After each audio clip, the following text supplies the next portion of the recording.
Et le problème de beaucoup d'hommes, c'est que vous tombez trop dans le panneau. C'est ça qui me rend dingue, moi. Vous voyez une femme parfois parce qu'elle a une forte poitrine, parce qu'elle a une mini-jupe, ou parfois parce qu'elle a un teint mat qui vous attire. Vous êtes comme des dingues. On dirait que vous retirez votre cerveau, vous le mettez dans un casier, vous enfermez le casier, et là c'est fini. Et là vous êtes perdu. C'est ça le problème. C'est qu'il y a énormément de femmes simples. Alors je dirais pas qu'elles sont ultra sexy, je dirais pas qu'elles sont des top modèles, mais elles ont un charme, elles ont une éducation, elles ont un certain charisme. Il y en a énormément. Il faut juste savoir observer. Autour de vous, il y en a de partout. Que ce soit à Bangkok, que ce soit dans d'autres villes. Et ces personnes-là, en général, elles ont la décence d'avoir un emploi parfois qui leur permet de gagner 12 000, voire 15 000 bahts.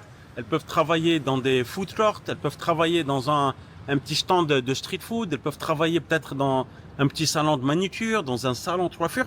Et c'est juste que, ce que je constate, c'est que la plupart des hommes qui viennent en Thaïlande, eh bien, ils vont dans un billard, ils vont dans un bar, il va prendre la personne qui a fait de la chirurgie esthétique et ils vont tomber fous amoureux. Sauf que cette personne-là, de qui ils vont tomber amoureux, eh bien, elle a l'habitude, elle sait quoi dire aux hommes, elle sait comment leur parler, d'accord? Quand un homme de 55, 60 ans qui vient et qui pèse et qui fait 100 kilos, qui est, on va dire, abîmé malheureusement par la vie parce qu'il a trop travaillé, parce qu'il a eu trop de déceptions dans sa vie, et que une jeune femme de 25 ans lui dit « Hey, handsome man », et que lui, il y croit dur comme fer, c'est là que commencent les histoires. C'est là que commencent les problèmes.